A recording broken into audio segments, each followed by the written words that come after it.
Namaste India. Welcome to another enthralling episode of Nuskhe with Dr. Sujit Paul. We have been with you for quite some time. We have been noticing your responses. Now, today, we'll be looking at a very interesting topic. We'll be looking at the other world. The world that we can't see, but some of us can feel. We are talking about the dunya of the spirits.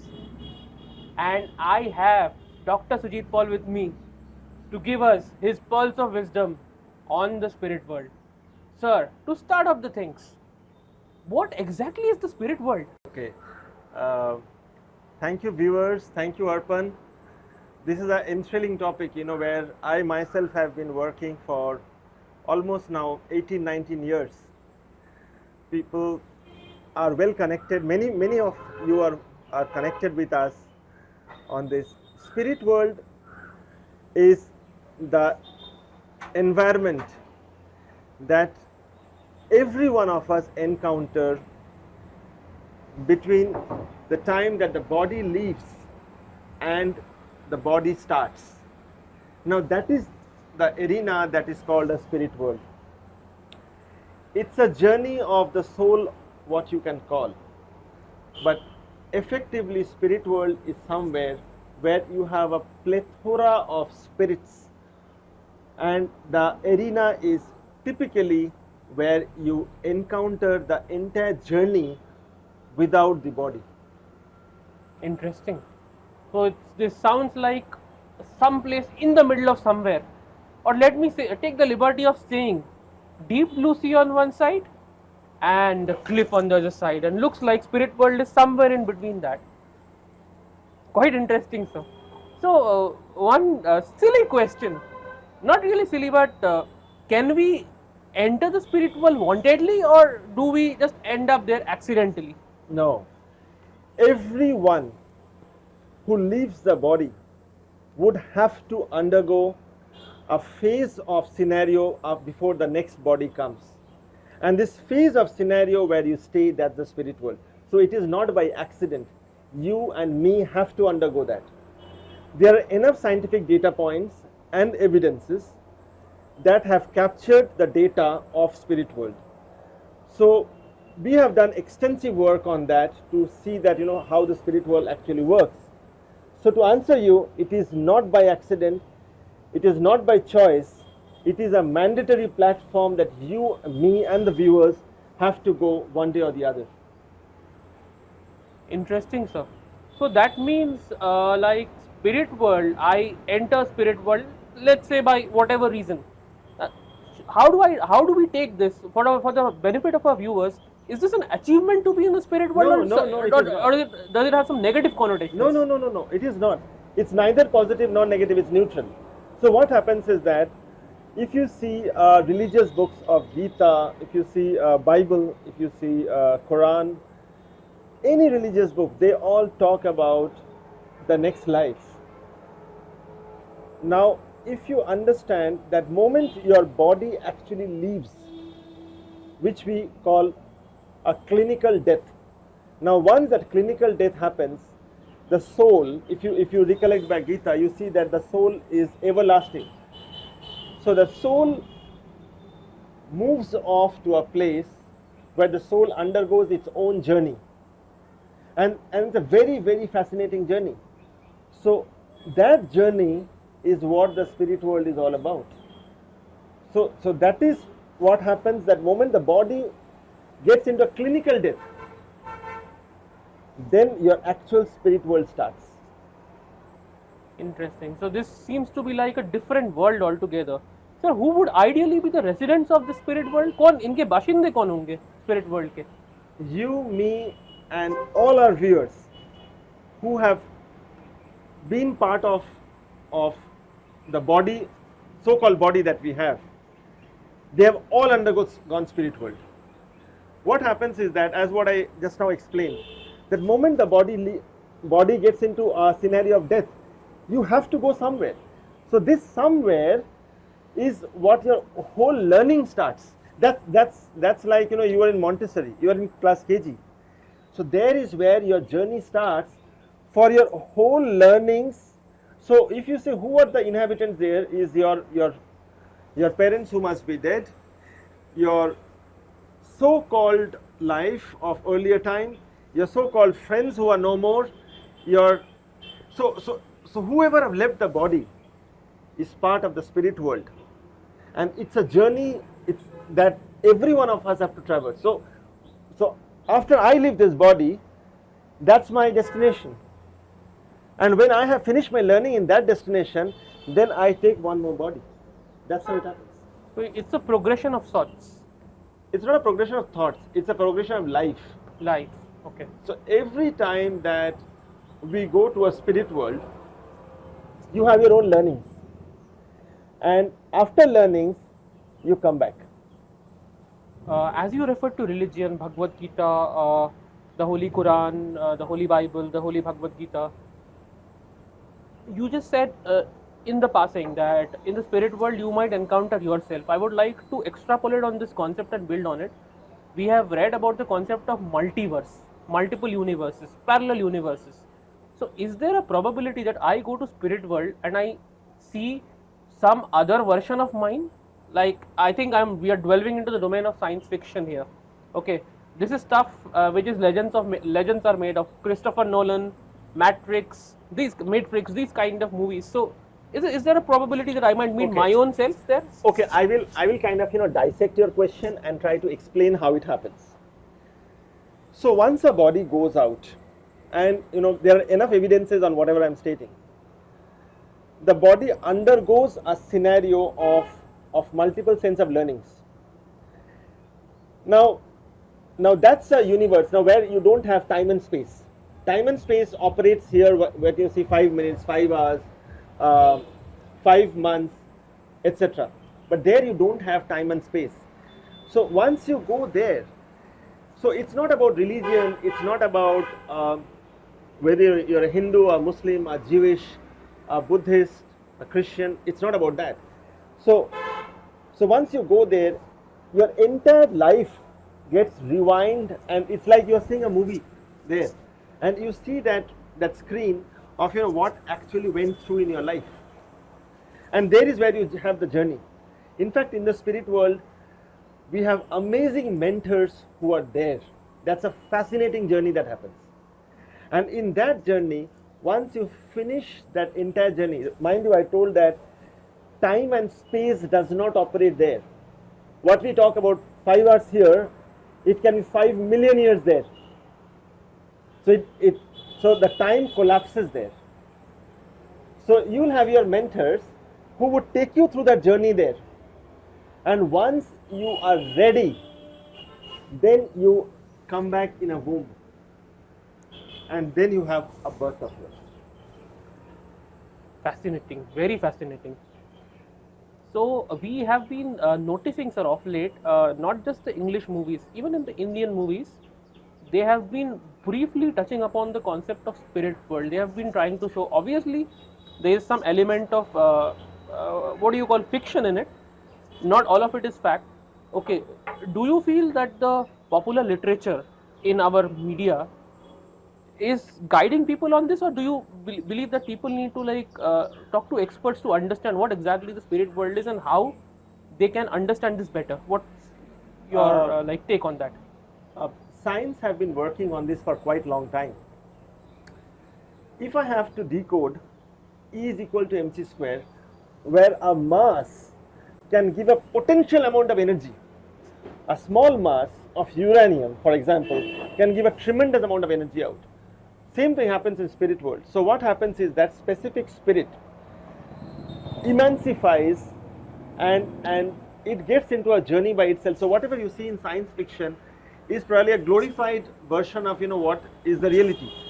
The reality is that on that journey of spirit world, there are multiple mentors that plays a role, and when that plays a role, in fact, in spirit world, there are multiple different kind of spirit. For example, the spirit that you would be will be different from the spirit what I will be, and there are evolutions in spirit world as well.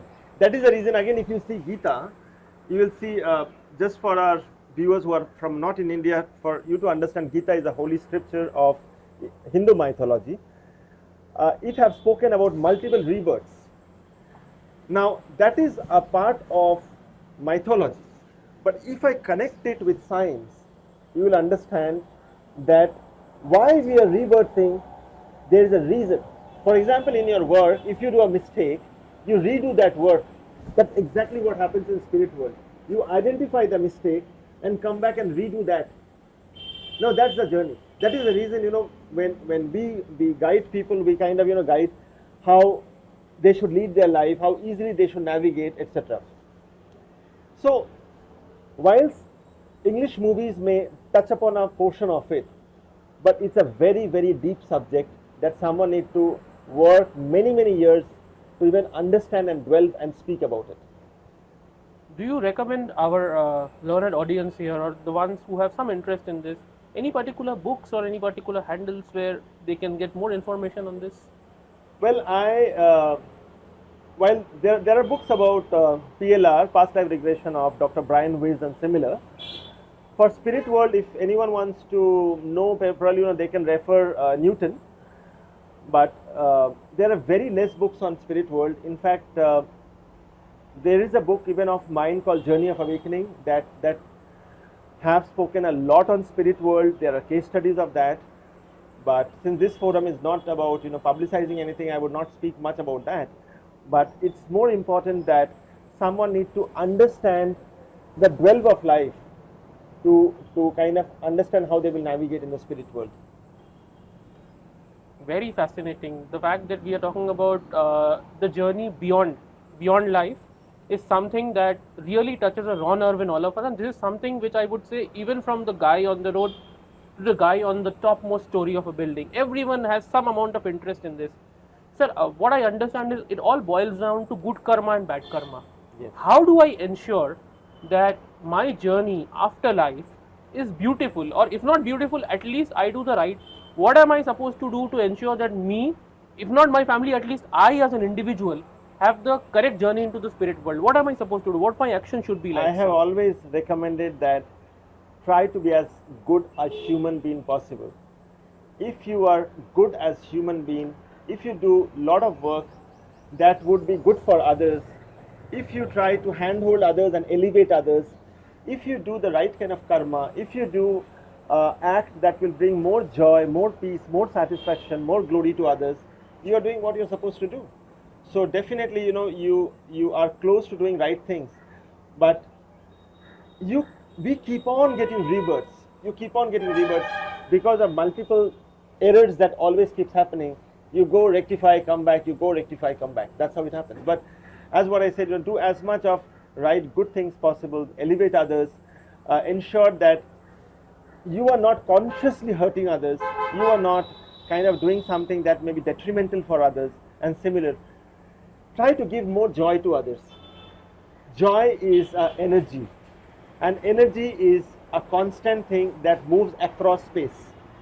That is the reason you will see that I keep on speaking about this word joy, pleasure, love, because these are vibrations, these are energies. So it's all about spreading happiness. If I juxtapose the concept of nirvana or moksha with the spirit world, can we say that in a way when we attain moksha, I don't know anybody who's attained moksha, but by the way, if we attain moksha or salvation or nirvana, is that like the peak of the spirit world? In spirit world, primarily there are 4 different kinds of lights that we have seen till now. The highest amount of light that we see is a white light. So what do I mean by that? So someone who goes to a spirit life, in a spirit world, the souls don't look like a body. These looks like dots. These looks like lights.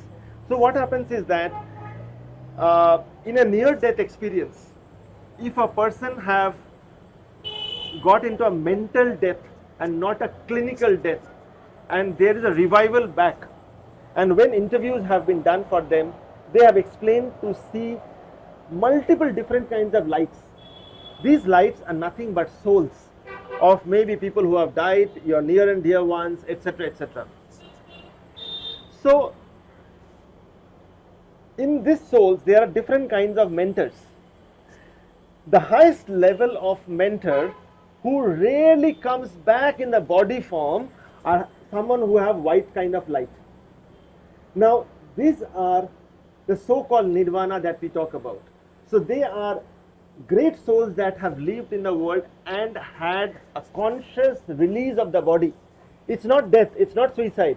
It's a conscious release of body that they have done. And these are those souls.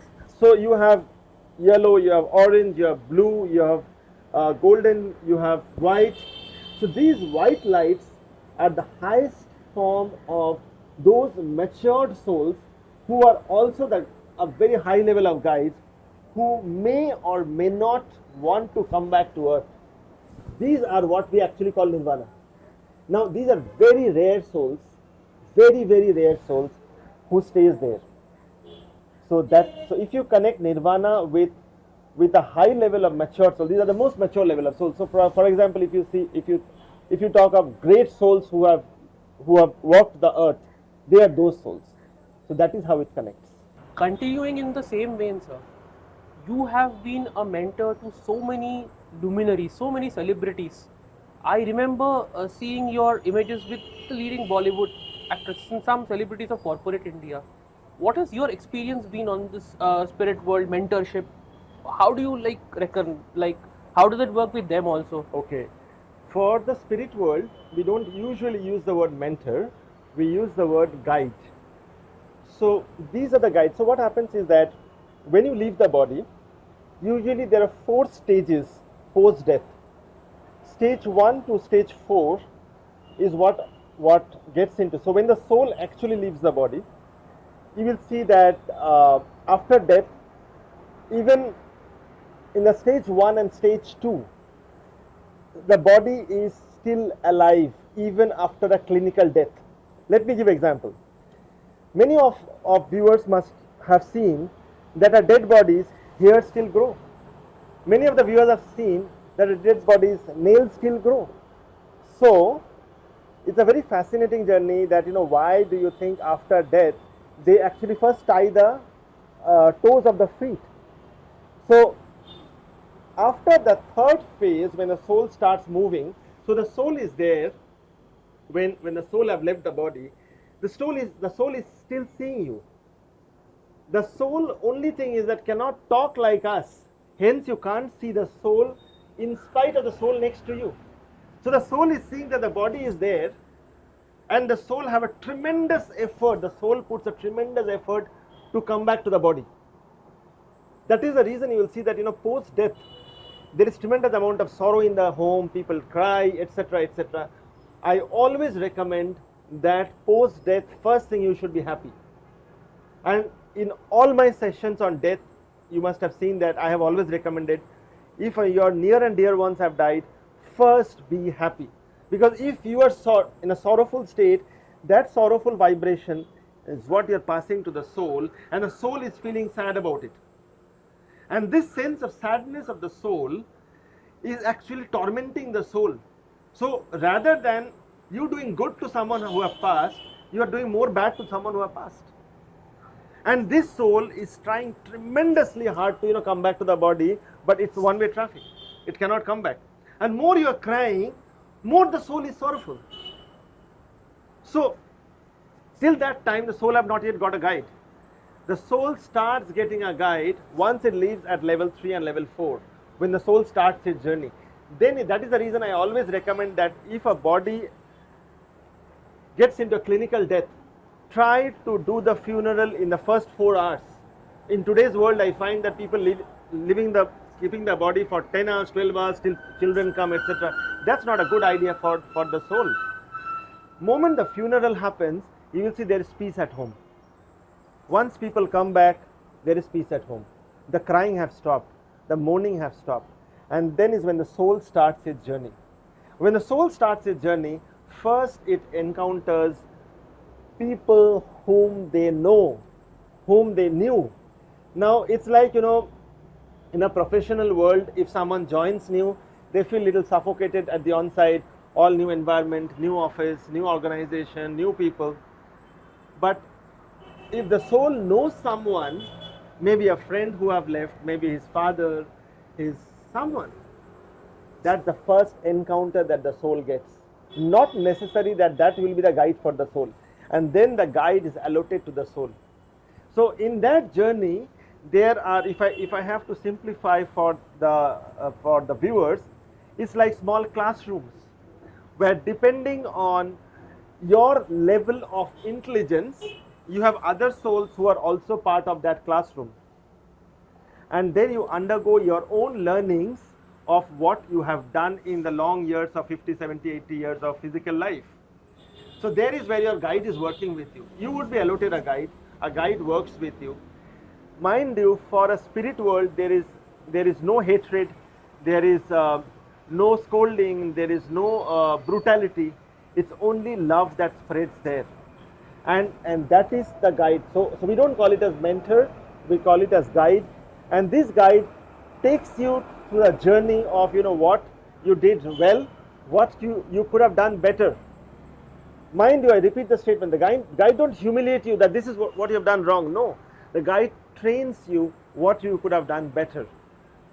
And as you go through that journey of time and space with the guide, with your old fellow colleagues, some of them you may have known also in the earthly world, either in your past life or past to past lives or whatever, then you yourself decide how to come back to the earth in most of the cases, and then you start a new life. So it's not about mentorship, it's about guides that works there.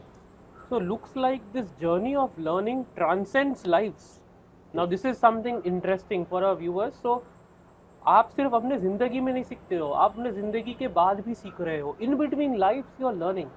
Very interesting facet. Sir, I just remember that tale of Mahabharata where the souls, not the souls, the Pandavas themselves were going up the Himalayas. Now when you talked about guide, they were guided by a dog. Yes. It was apparently Yamraj who was guiding in. Ultimately, as they progressed on the mountains, everyone fell by the wayside, but Yudhishthir was the one who survived till the last. And Yudhishthir, even at the doors, at the gates, insisted that this dog has been a part of my journey. Either the dog comes with me or even I don't enter. So God was so prasanna, was so like amazed with this gesture that Yudhishthir and Yamraj himself thanked Yudhishthir. So I am now like reminded of that tale. And when you talked about giving a good send off, the culture where I come from, generally death is about mourning. But I know in the part of India that I have grown up, their death is about when a person is dead, people tend to celebrate it. They tend to put loud music and dance. When I was a kid, I used to wonder why they do this. But now I realize the reason behind it. Basically, you are trying to tell the soul that we are happy that you are traveling on your next life. This was just a pit stop in your final destination. What an insight, sir, because you brought all those old memories back. Sir, you did not mention, but you very clearly, categorically said that in this journey the soul will move on to the next life. Now, is it possible that maybe because of my karma, okay, without making it sound less controversial, is it possible because of my karma I will end up going down the ladder, so I will have a lower birth? When I say lower birth, I may not be a human any longer. Is that possible? I may take birth as, say, this mosquito who is disturbing me right now. Okay, this is a fascinating question that keeps coming to us. As far as data points are concerned, as far as research is concerned, till date, I have not encountered a scenario where on the journey of elevation, a human have taken a birth into a non-human. I have not at least seen that. Now, saying so, typically what happens is that for our viewers to understand, there are data points where we understand, even scientifically if we talk, there is something called invertebrates and there is something called vertebrates. On phylum Vertebrata, we are on the highest level of scale called Chordata. On Chordata, as Homo sapiens sapiens, we are supposedly being mammalia as the highest level of state. Now, the whole scientific journey of Darwin's theory have taken through from the entire journey of invertebrata to vertebrata and then into the highest species called Homo sapiens sapiens. Now this is science. When we merge it with spirituality, whatever data points that we have seen humans have taken birth only as humans. But a caveat always stays here. We have seen that when we talk of spirit world, it is a huge galaxy of unknown areas where a human have taken birth as a non-human, have taken the learnings and have come back to the human. So let me dissect my statement. So a human on the journey of learning from the guides, for small time the human thought on the soul journey that it need to also have the learnings probably of a fish, probably of an amphibian, probably of a species. So it takes its movement to a different universe, spends time there, gets his learning, comes back on the same classroom which I explained to you on the soul journey, and then takes back a birth of human. That is the reason I told that time and space does not exist there. So on a simplistic note, a human usually comes back as a human in terms of past life regression therapies that we have seen. But yes, there are possibilities that a human can take a small amount of learning and can come back and then come back as a human. This makes it even more fascinating. So you're saying theoretically there is a possibility. There is a possibility and it does happen. Like let's say a human commits bad deeds. Okay, he's done bad karma in his life. I think it's not about bad. In a spirit world, it doesn't happen bad or good. Everything is a learning. Subjectively bad. Yeah. So what happens is that if you have done something so-called incorrect, you come back as a human and rectify that. Why do you think there are some people who are born as beggars, and some people are born in a ecstatic movement? There must be some reason for which that soul have born like that. So you have to understand that why someone have been born like that, why someone is leading a life in a specific methodology. It's about those actions that you have taken, learned, and have come back. Very fascinating. Now my mind is full of questions. Believe me, viewers, I have so many questions in my mind, but we are trying to get the insight that matters the most to you. So when you talked about humans trying to be reborn as humans, the obvious route is we come via the womb of our mothers, and they do a lot to bring us into this world. But you would know that not every time it's a positive thing, or let me mention the word miscarriages. There have been cases where like a soul has tried to enter, in your parlance, a soul has tried to enter the world, but it did not happen for whatever reason. What do you reckon happens in this situation? Like what exactly is going on? Okay. So I'll take it in two parts. One is, if I talk scientifically, then typically sperm gets into an ovum, and then in the fallopian tube there's a birth that happens, unless it's an ectopic pregnancy or similar. But I'll take one step back.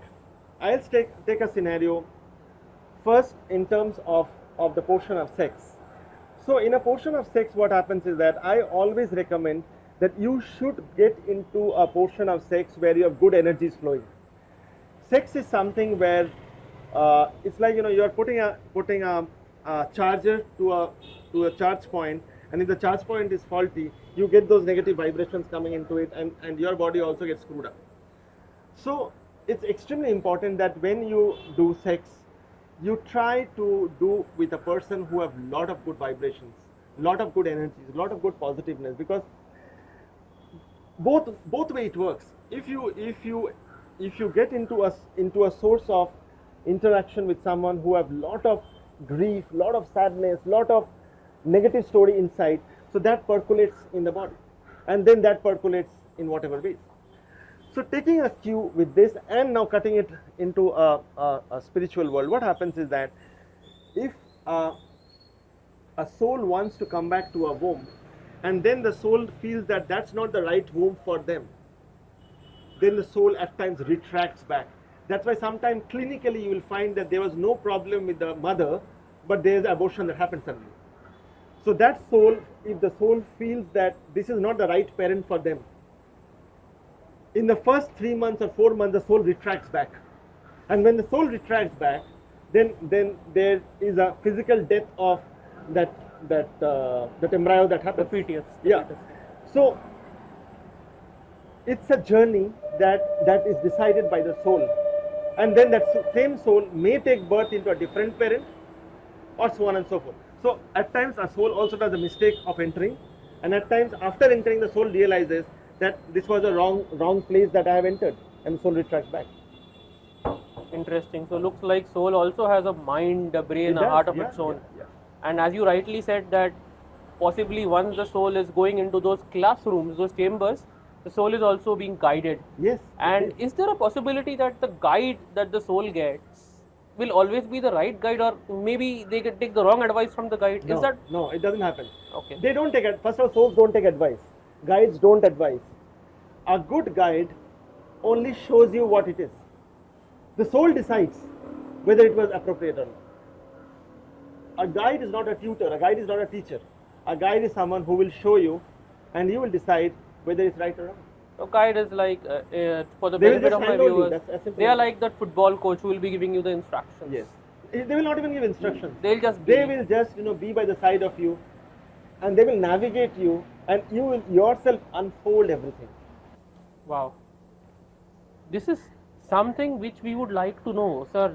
The biggest, I would say, the biggest plus for our viewers is like if people have to understand the concept of spirit world, how it works, how to be there, how to do good karma, it would need reading of tons and tons of books and then assimilating it.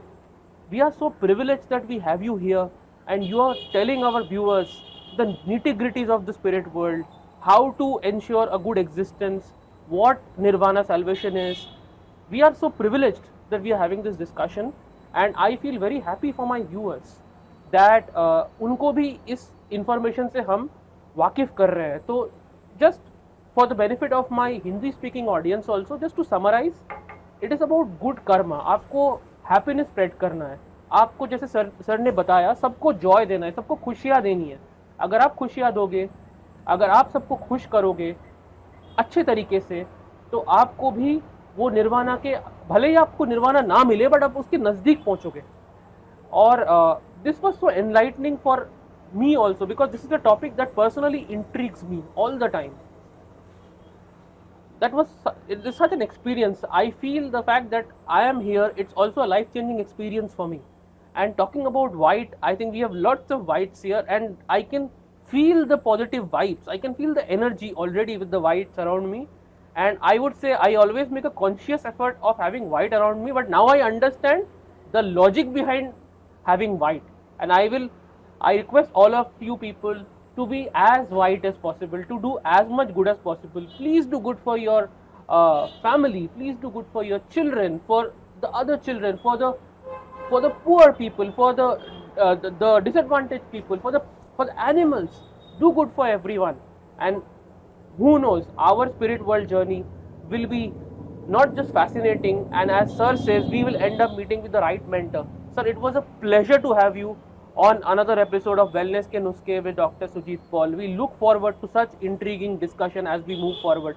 Thank you, sir. Thank you. Namaste, India. Stay tuned to us. Keep giving us your feedback on these numbers on our YouTube channel. We will be there for you with more topics of your interest. We'll be back. Bye.